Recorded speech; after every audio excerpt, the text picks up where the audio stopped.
Ladies and gentlemen, my name is Ben, and in this episode of the Smoking Hot Confessions Barbecue Podcast, I'm chatting with a man whose combination of Mexican flavors and traditional barbecue has resulted in one of Melbourne's favorite restaurants.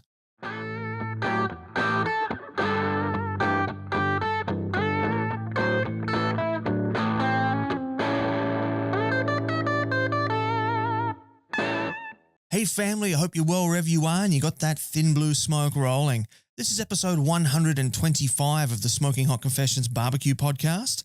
And as I said at the top of the episode, we're going to be chatting with a pitmaster who's combined his love of Mexican street food with his love of traditional barbecue and come up with a delicious sort of new take on a fusion Mexican restaurant down in Melbourne. But before we get into that, I've got a couple of announcements that I want to run by you. The first one is that a new review has just hit the Smoking Hot Confessions website. It's the Grill Gun by Grill Blazer.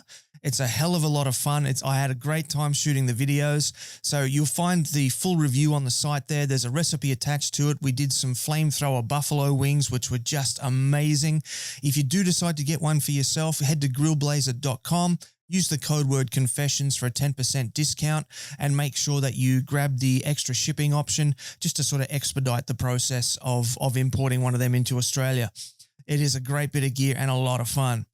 The second thing is that our free mini ebook is still available for you on the website. So head on over to smokinghotconfessions.com, have a bit of a click around, bit of a scroll through. A pop-up is going to appear and you can put your details in that and we will shoot you out our free mini ebook, The Beginner's Guide to Real Barbecue, and you'll get that straight into your inbox.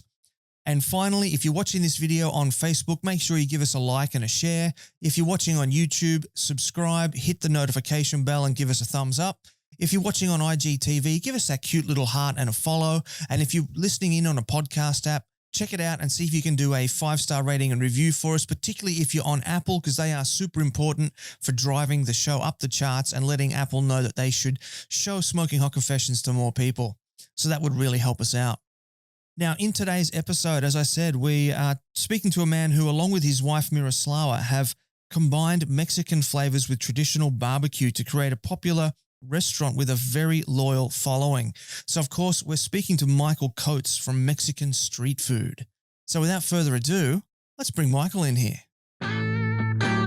This is the internationally awarded Smoking Hot Confessions Barbecue Podcast with your host, Ben Arnott. How long's it been since your last confession? Good morning, Michael. Welcome to the confessional, my friend. Thank you for joining me. How is beautiful Melbourne? Melbourne is cloudy and overcast, which is just another spring day in Melbourne. I was going to say, so normal. Normal. They've promised us sunshine. 16 degrees today, so of course I've gone for short sleeves. It's just another day in my 5K bubble. Yeah. I was speaking with my mother last night. Actually, I was joking that we're in a bit of a cold snap up here on the Gold Coast. I had to actually put on a t-shirt. So I'm not trying to gloat, but it's pretty nice. So terrible part of the world you're in. Yeah. I'm incredibly unlucky here. Yeah. So tell me, man, what was the last thing that you barbecued? Last thing I barbecued, I did ribs, some lineback ribs yesterday, just for myself, which was nice. Bit of Lane's signature and SPF 53 in the gravity feed at home. Eventually, the gravity feed will be here, but I've got to paint it first. Made me realise I need to get a new phone or a new phone camera, or pull the real camera out more, because the food tasted a lot better than it looked in the pictures. Yeah, that's much the case with a lot of my food photos as well. My food gets 2 minutes between when it goes on the plate to when it starts getting eaten. That's all the time I've got for making it look good. Yeah, Miroslawa started looking at me and as I'm trying to get a good photo, and she says to me, "Come on, the point of having dinner together is to actually have dinner together." Yeah, that's a good point. Alrighty, now you did just mention the gravity fed that you've got out the back there. Tell us about that, because I know there's quite a bit of a story attached to that. Well, that was it was a project to teach myself how to weld, basically. So I mean, I've been smoking for probably over 10 years now. Wow. And it got which started with Miroslawa. She's Polish, and so they've always had a smoker of some sort that her dad had built at home. And so when we first met, she used to go over to family and go for the day. And then and they'd make sausages and they make hams and they make bacon and all the great Polish small goods, and smoke it in this little smoker that her dad had welded up. So that got me interested, and she got me a Weber Smoky Mountain for my birthday one year, and so that. That got me started on small goods and what have you. And obviously, your needs grow. So as we started the restaurant, sorry, I keep looking down as I'm thinking. As we started when we started the restaurant, and so the background of the gravity feed, and why it's not here yet is COVID, but why it's finished is also COVID. So. When we started the restaurant, first sort of summer opening was chaotic. We were using a couple of small smokers, and the meats are part of the menu, and this is very much Miroslava's menu. But we do barbacoa beef, we do carnitas, so pork, whole pork shoulders or pork butts. We do wings on the weekend just for a bit of fun, and we were doing all of that out of the a small Smoky Mountain and a little Hark truck fire out the back. And did some stuff with pellet smokers for a while, and basically demand was outstripping supply. We were just running it constantly through the week, which is good. I mean, it was just a small, as I said, a small part of the menu. About half the menu is vegetarian. That's just how Mexican food is. So it's a good mix of, a lot of different traditional dishes, but it sort of became apparent quickly that if I wanted to be able to keep up, I wanted something bigger. So I thought, well, I'll build one. Why not? I didn't really want to pay. I didn't really want to pay 10, 15 grand for particularly at the start of the restaurant. Budgets are tight. Budgets are always tight in this business. I'd wanted to learn to weld. I'd bought a welder, done some small things just to sort of teach myself. So it seemed like as good an opportunity as any. So I sort of scribbled it on, I drew it on paper. I figured out I wanted it as wide enough to fit a couple of hotel pans across, and then scaled it so that it didn't look stupid, basically. It didn't look like it was going to tip over, which has it almost about as tall as Miroslawa, almost as tall as me. Ridiculously oversized for what we need. Maybe the next thing we open is a barbecue restaurant out in the country somewhere, and it gets put to proper use, or we do then. But so basically, I looked. I looked online at stumps. I looked at. I had a good chat to Glenn at Jagged. Yep. So I had a good chat to him at Meatstock last year, where he specifically warned me not to go any bigger than you needed because it was going to cause problems. Of course, he was right, and I ignored him. But when you build something yourself, you can always just cut it open and fix it, and no harm, no foul. So yeah, that was kind of it. I started it in summer last year, and then we just got so busy that I was never going to get it finished until the lockdown started, we've traded the whole way through, but not doing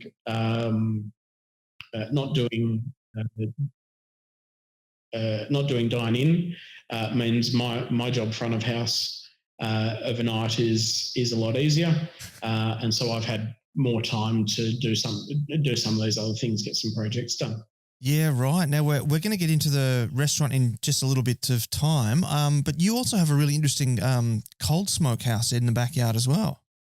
So the my cold smoke shed, I don't know what you'd call it, is actually in the front yard.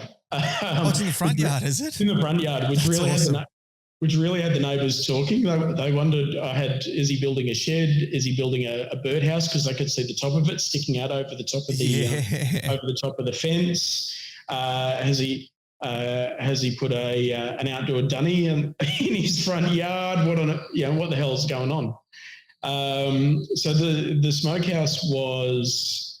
I wanted to play with cold smoking, and I don't enjoy the flavour of that you get from pellet tubes. So I'm quite sensitive to the acrid taste of white smoke. And so something we've noticed when things like smoking guns and what have you, we don't tend to enjoy the flavour of, because you don't get that sweet clean smoke. And so again, this was starting with a small idea, and it turns into something massive. And I'd never done any carpentry before, and so this was an opportunity for me to have a play with get some new power tools in the shed, have a play with building something small as something small that's 8-9 foot tall, and could easily hold whole animals, and just set it up for cold smoking and for hot smoking, but not quite barbecue temperatures. So 180. 160, 180 sort of temperatures, or right the way down at cold smoke temperatures where it's really not getting above too many degrees above the outdoor temperature. So that was Besser blocks and wood from Bunnings, and basically just Australian. It looks like a big wooden shed, but it's just Australian hardwood. Which was an opportunity. It's just an opportunity to play, basically. Now you mentioned that you're quite sensitive to the smoke from those smoking guns. So how do you control the smoke and the fire going into that wooden? I'm not going to call it an outhouse. We'll call it the smokehouse. So the smokehouse. We basically, I have a tunnel of Besser blocks. So of course you've got Besser block is a large concrete brick with two holes in it, and so you line those up and you get a nice little tunnel. And now that I've got some welding practice, I'm going to weld up something to replace that setup. But basically, I set up a tunnel that was a couple of metres away from the smokehouse, and so then the fire gets built, and still only a small fire, but all of the smoke has to travels through the Besser blocks before it gets, and so cools as it travels through into the smokehouse. And then when I use that, I basically only use cherry wood, which I find that's what Miroslava's family has always used. That's very traditional wood to use in Poland. Goes great with small goods. Goes great with fish. Gives fantastic colour and burns really cleanly. And I was lucky. My brother, my brother's got a garden maintenance business and had picked up a few cherry trees a few years ago, which he kindly gave to me. So I've put those to good use ever since. Yeah, no doubt, man. That sounds fantastic. And so to control those temperatures, do you just shorten and lengthen that Besser block? Just lengthen the tube and pick. Basically, when I'm cold smoking, the aim is to keep the temperature as absolutely low as possible. I do all the smoking for that. All the cold smoking gets done overnight. Mainly winter. It's useless in like a warm summer's night here, even though it's spring is cold. A warm summer's night here will still cause the fat in fish to start to slip. Like it just gets too hot. If it's borderline, putting hotel pans of ice in the smokehouse as well, just to keep the temperature down a little bit. But basically it's more of a winter thing. So pick the time of year to do it. Overnight here is last night was 3 degrees outside. So it's very easy in that sort of temperature to to keep the food in a food safe temperature range, because of course it's sitting there for a long period of time. You're cold smoking, and you might just cold smoke over several days. So a piece of ocean trout or salmon I do for 6 hours. That's an overnight. But if I'm doing bacon or something, I might light it, let it burn through overnight. When it goes out, come back and light it again, and you basically give it 2 or 3 days worth of smoke. Middle of winter, that's really easy in Melbourne. Yeah, I can't imagine that the temperature would spoil the meat between when the fire goes out and when you relight it. No. And I do, particularly for cold smoking, but when I'm curing anything, I use sodium nitrate, so nitrate helps protect against some things, and it just for that added confidence, even though what it really protects against botulism, which isn't common in Australia anyway. But you just maintain good temperatures. I've never, in the years that I've been doing it, if something's gone wrong before you, like if you've had a temperature spike, you can tell by looking at it, and you throw it out and you start again. Yeah, for sure. Now, so you're from Australia, your wife's from Poland. How did you end up with a Mexican street food? Like, what was where does the Mexican influence come from? So I should clarify, Miroslawa is my partner, not my wife. A point of contention in our house. In that case, I'm sorry I brought that up. I do apologise. No, I should have married her years ago. Miroslava came to Australia when she was young. They came over at the end of communism in Poland, brought over by their family, and she's been a chef pretty much all her life. She's over 20 years.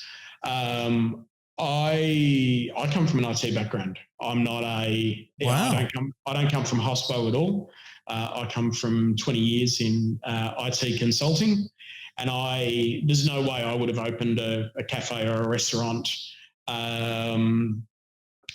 Which there was a period in Melbourne where you'd see people who'd done 15 years in IT. They drank a lot of coffee, and they say, "Oh, I drink a lot of coffee. I go to a lot of cafes, so I'm going to open one." And a lot of money changed hands. A lot of money went down the drain that way. But Miroslava's been a chef over 25 years. Whenever we've holidayed, it's been to learn about food. She loves to cook. I conveniently love to eat. It's funny how it works out that way. It's a beautiful relationship. But basically, we anywhere we've gone has been to learn about food, and she she used to do she did Mediterranean when she was younger, and sort of all of your classic cuisines that we get in Australia.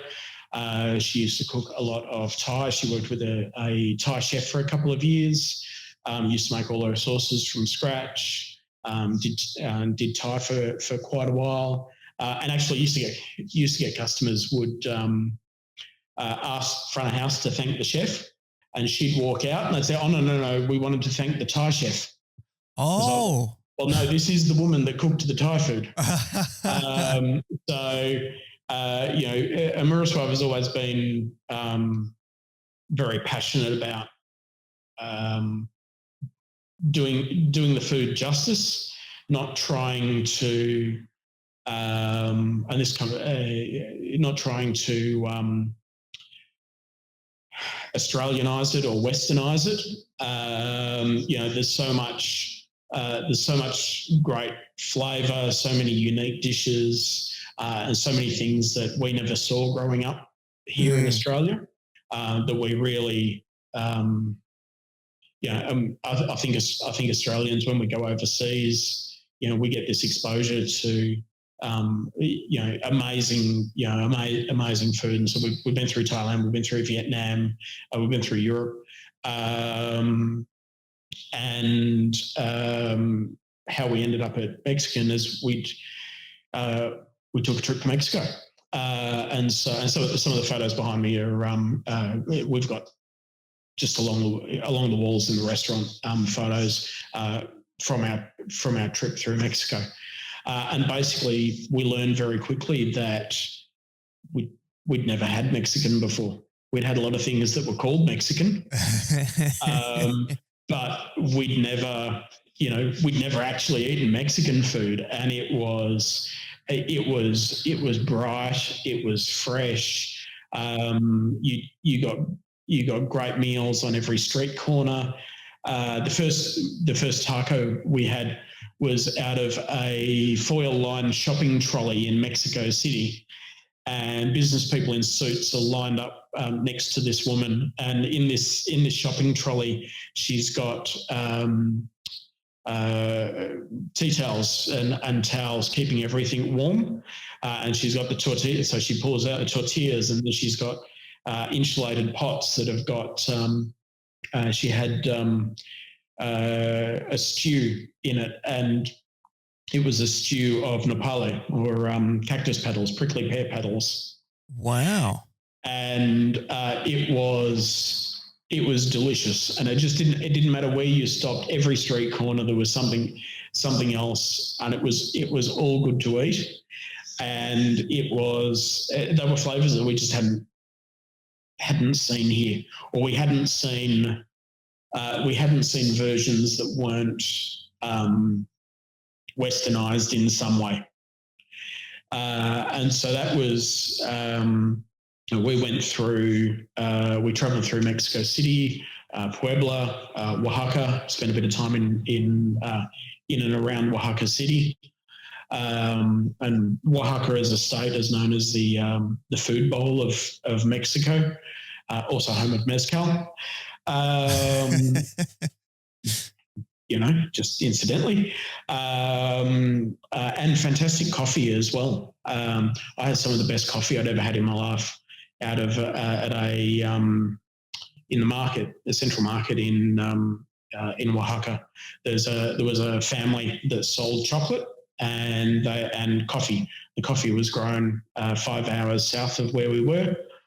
and the chocolate was ground there in front of you. They take the cocoa nibs, the almonds, the sugar, and they put it through and so different shops would come in to get their blend of chocolate. And so we just,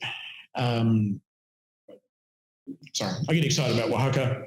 We went through Chiapas, which is sort of one of the poorer states in Mexico, but also home to coffee. And then I'm a bit of a coffee nut as well. And then up through the Yucatan briefly. But Miroslawa.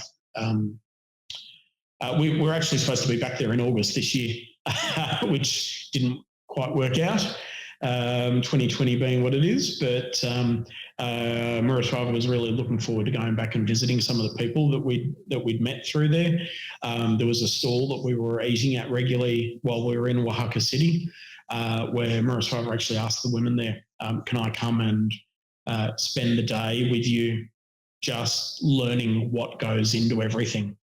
And so she brushed up on her Spanish overnight for the words for all of the ingredients. Wow. And then and quantities and what's this and how much of that and we spent the day at the market just doing prep basically and watching as everything was brought together for service basically. We were really looking forward to going back and visiting the family that ran that business as well. But that trip was kind of, we didn't go with the intention of opening a Mexican restaurant. And how we ended up with a Mexican restaurant was we actually opened a cafe 3 years ago. Cafe was doing okay, but the foot traffic in the area was changing. The dynamics of the people were changing. We've got a cinema just up the road, and so we looked at each other and a few bars in the strip that we're in. We said, well, let's do a pop up. The local area didn't need another pizza place. It didn't need more Italian. Let's do something that we think is underrepresented. Yeah, and there's some great Mexican restaurants in Melbourne, but it's certainly underrepresented compared to some of the other restaurants in town. So we did a one-night pop-up as a proof of concept.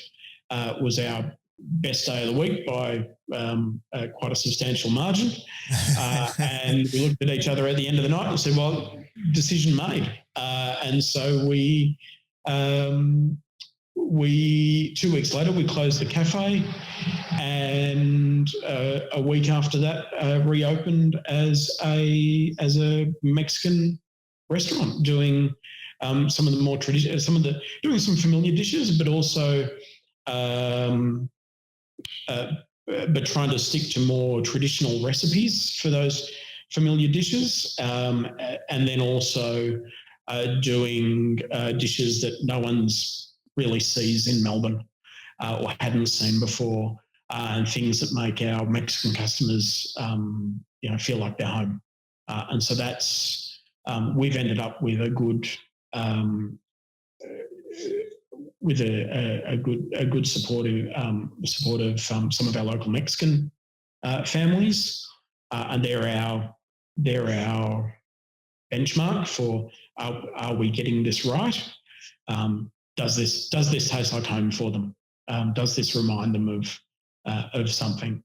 And if we're doing that, then we're doing what we set out to do. Got a project you'd like to work on with the SHC team? Shoot Ben an email on ben@smokinghotconfessions.com and let's have a conversation. Alrighty, Michael. So we're now in segment 2, and I wanted to spend this time talking about what it's been like trying to operate a restaurant in Melbourne during lockdown. Now, you're up to 6 months now of some pretty strict lockdown. One of the things we see in the media up here in Queensland, is we see things like military in the street, we see police in like riot gear. That's what we're getting in the media. Is that fact or fiction? Is that a media beat up? Look, they're definitely there, but I've never seen them here. The police in riot gear were responding to some specific protests. There's certainly been a lot of, and I think we've seen some of this in maybe the media like The Guardian or ABC. There's been certainly a segment of the community rallying against vaccines, the whole QAnon movement. Oh, God. and wellness seem to have come together somehow. QAnon and the wellness industry. Now that's an odd match. Interesting article in the ABC this week about that. So there's been, but these protests have, from what I've seen, been getting, maybe 50 people, 100 on a particularly busy day, and they've from what I've seen on, from people who live closer to the area, they've typically been outnumbered by police, and the police are turning up basically to stop the protests happening, stop the gatherings happening. So the police are turning up in riot gear, absolutely. Probably more common has been the deployment of the army to in the door knocking for people that have tested positive to do the interviews, and that's been feet on the ground. Day-to-day, we've so for the last couple of months in in Melbourne's current lockdown, we've been required to carry work permits for trade. So we can leave the house for exercise, for food, for work, health, I think. But basically, the idea is stay home. So if you can, stay home. If you have to go out, do what you need to do, get home again. And so we're carrying work permits because we need to travel outside of our 5K radius from home to get stock for the restaurant. So we've got a number of suppliers that we don't get deliveries from. We pick up from. We try to do that as little as possible as well. But neither of us have ever been stopped. We haven't seen, the ring of steel around Melbourne because we're not trying to travel out of Melbourne. We haven't been stopped on any roads anywhere. There's certainly more of an evening when we're open doing takeaway. There's been certainly been what they call PSOs down here. So basically not police. They're typically used on the rail system for enforcement, is where we would have normally seen them around Melbourne. But so they've been doing laps of the streets, enforcing the curfew basically, and making sure that businesses aren't flouting the rule. Mm-hmm. So we had, I guess, sort of as a timeline for us down here. Back in February, you started to see Chinatown in Melbourne deserted as basically with Wuhan infections. I think hit mainstream media in Australia in about January. So Chinese tourism started to drop off, and there was a general sense, and unfortunately, it's not unfortunate. It's just it's sad to see that a segment of the community was being vilified and actually really upsetting to see that a segment of the community was being vilified because, suddenly, the media starts to, sections of the media anyway, start to push an anti-China agenda. Yep. And so we started to see a drop-off in restaurants in Chinatown. We started to see an increase in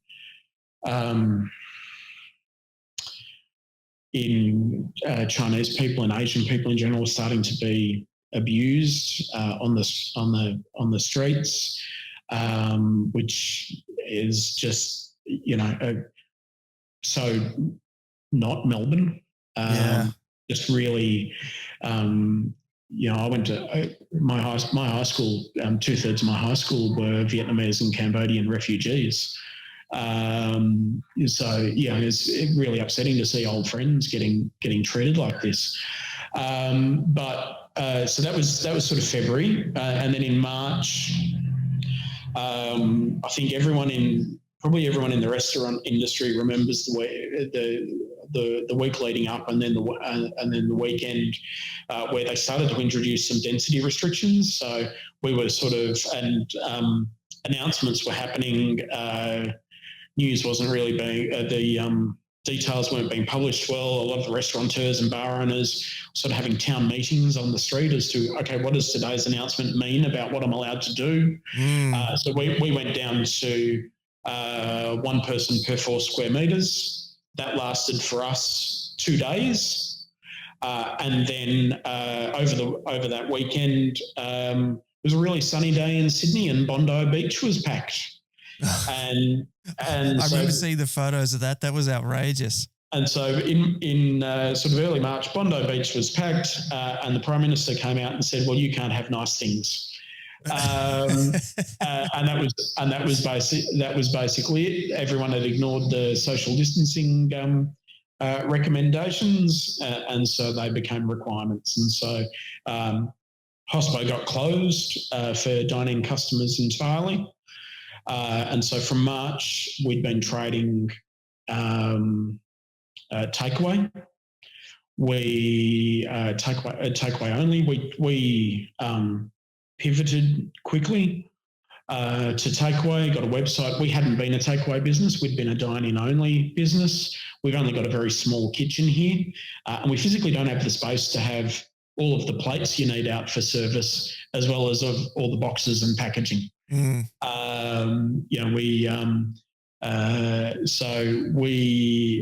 was an either-or scenario for us. So we very quickly switched to takeaway, got a website set up. Fortunately, my 20 years in IT meant that was a pretty quick. That would have helped a lot. Yep. A pretty quick process for us. And so within about a week, we had online ordering up and running. Wow. We were doing our own deliveries.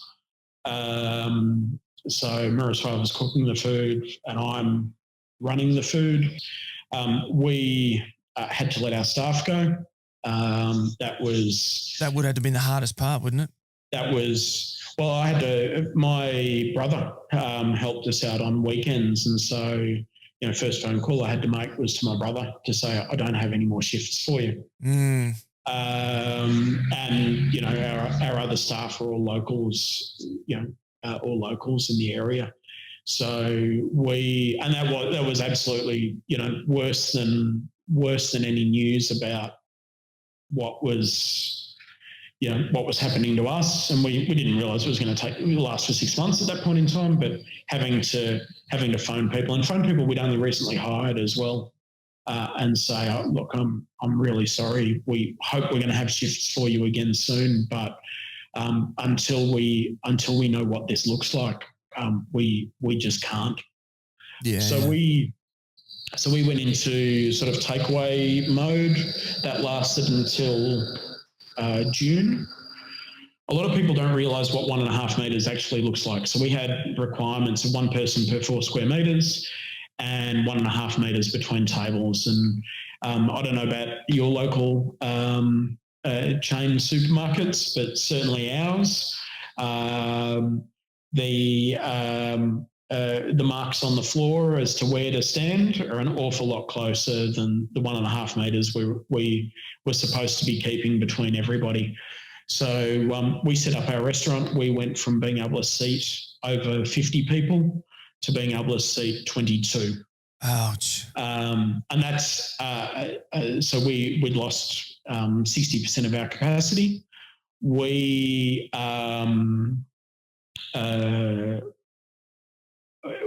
never packed people in really tightly into the space. We'd always left, I don't know, I've been places where as people get up to go to the bathroom, their backside gets dragged halfway. It gets dragged across my table as they squeeze out between seats. We'd never had that sort of packing them in that tightly. But so for other restaurants, they were down to at that point, 25% of their capacity, or for bigger venues less, because they were only allowed to have a maximum of, I think it was 20 people in a room. Wow. So we, if anything, we've almost been in a sweet spot in terms of size for the assistance that's been given to businesses.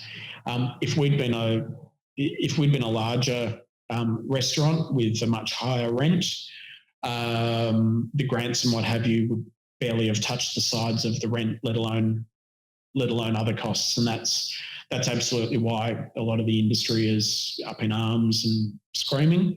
Other businesses alongside us, though, have flourished, absolutely loved it. Local fish and chip shops, best Easter ever.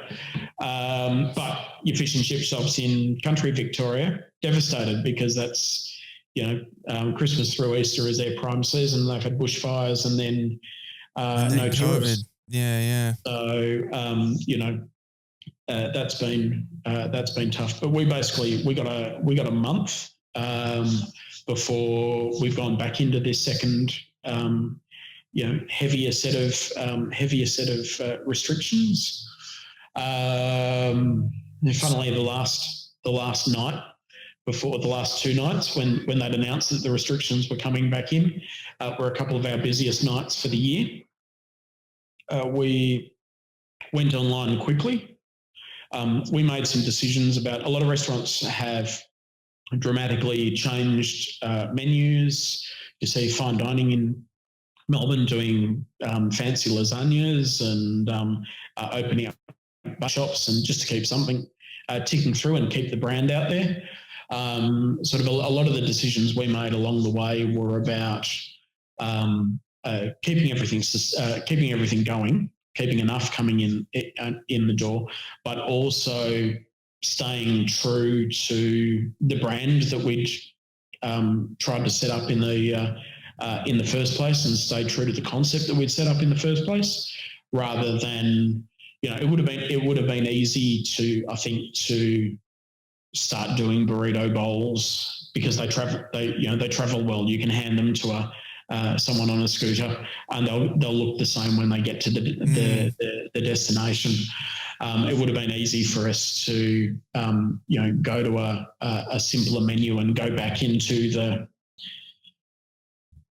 what people expect of Mexican in Australia. But what we wanted to do was, and what we've been fortunate to be able to do, is actually grow the visibility of the brand, particularly in sort of the hyper local bubbles that we're all now living in. We've had a really amazing takeaway group for the area come together on Facebook, which we found out about when our customers started recommending us on there. And so basically a group of locals have sort of rallied around you and your restaurant. Exactly. And rallied around all the local restaurants. And so that's become it actually turned out that the one in Northcote, Thornbury area has become perhaps the biggest one of those groups in Melbourne. And so we've got this really engaged group of locals who want to support local because they want the high street there when they when all of this is over. They want the bars to still be there. They want the restaurants to still be there, and they know that if they're not supporting local, then there'll be a whole lot of police signs instead. Yep. And we're seeing that you see that elsewhere. But so we've been fortunate with that. We've been fortunate with the business structure.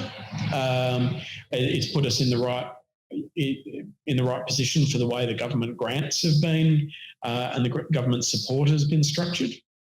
VicGov got money to businesses very quickly, and for our size, it was money that mattered. Yeah. It wasn't. It's not nowhere close to actually opening your restaurant, but it pays the bills. Yeah. It took several months before we got the announced funding from the federal government, but VicGov was really great. Liquor licensing have actually been really supportive of the industry and help us move to takeaway from a licensing perspective really quickly. That's a sentence I've never heard anyone ever say about liquor licensing, that they're so helpful.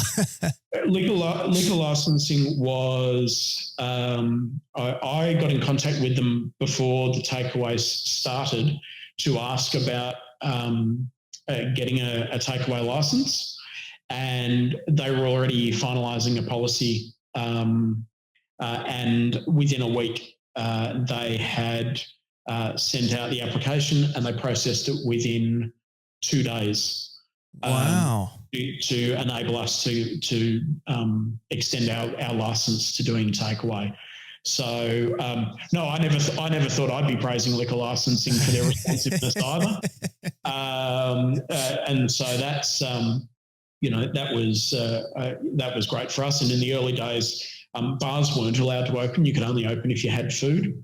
And so we did a lot of we still did some alcohol, but for a restaurant, 30 to 50% of a night's takings are liquor. Wow. And so, and that's pretty standard. One of the reasons to pivot to a restaurant rather than a cafe is people are happier to spend a bit of money on margaritas and beers, whereas coffee doesn't have the same value attributed to it. But even though a coffee can actually take more effort to make, but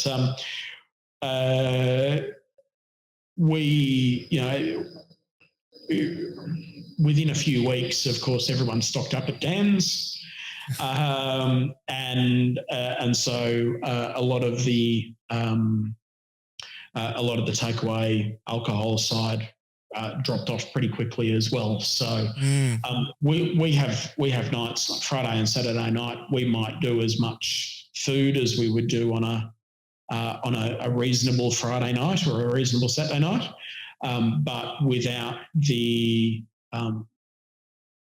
drinks takings, without the liquor takings, you're still down. You're down 50% on what an average night might look like. Yeah, right. And then we, of course, with the most recent lockdown, we moved back to just pick up takeaway rather than delivery. Mm-hmm. We found that a lot of our customers just want a reason to get out for a few minutes, and coming down and grabbing dinner is a great reason to be out of the house. A lot of our customers are just really supportive, and even when we were doing deliveries, were wanting to pick up their order to make it easier on us. Because they knew that it was us doing doing all the legwork. Yep. So a lot of our customers were picking up anyway, and so we put delivery to the side, and that might we might lose 1 or 2 orders a night, or a handful of orders a night, but the effort versus having an extra pair of hands in the restaurant when Miroslawa needs me to fetch things from the cool room. Because of course I should be very, very clear. Miroslawa does all the hard work here.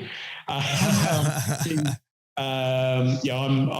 front of house. I do the tech. I do I do the accounting. I do the dealing with government departments and all of that sort of thing. But when it comes to all of the prep, making the food a complete meal and tasting fantastic, that's very much her department. Yeah, beautiful. Yeah. Well, look, that's probably a good place to, seeing as you are giving praise to Miroslawa, to give us put some shout outs and some thanks out there to people that have helped you along the way, and tell everybody where they can track down Mexican street food on the internet. Absolutely. So, look, as I said, we wouldn't have opened the business if it wasn't for Miroslava's passion for food. I think in terms of shout outs, what's helped us, some of the local businesses, Purple Emerald is a bar maybe a K away from us. During the brief period we were allowed to trade in-house, we were referring customers to each other.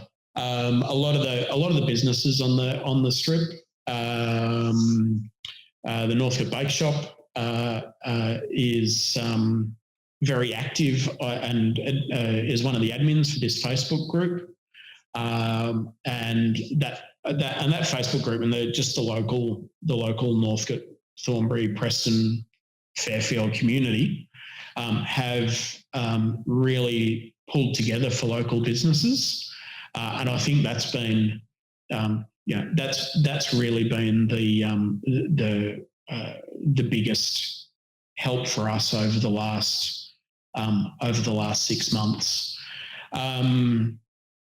Suppliers, I've got to mention Sard's Quality Meats in Queen Vic Market, because when the travel restrictions first came in, first thing Harry did there was Harry said, "Look, if you're unsure about whether you can travel or not, I'll come and deliver everything to you." And even our veggie guys, the Marino brothers, who had to pivot when they lost 80 to 90% of their customers. Ouch! Because they're restaurant suppliers, and so they've pivoted to doing online veggie boxes. Interesting. So they're now delivering all around Melbourne crates of veggies fresh from the wholesale market. Yeah. So otherwise, it's as I said, it's the two of us. It's the two of us. So which is why I open and close with Miroslawa. We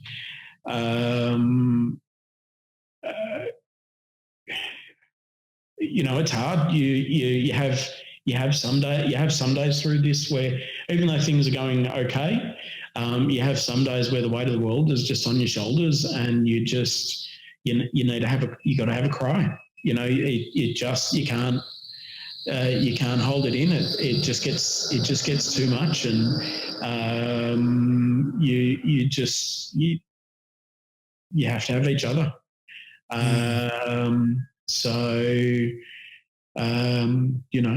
It's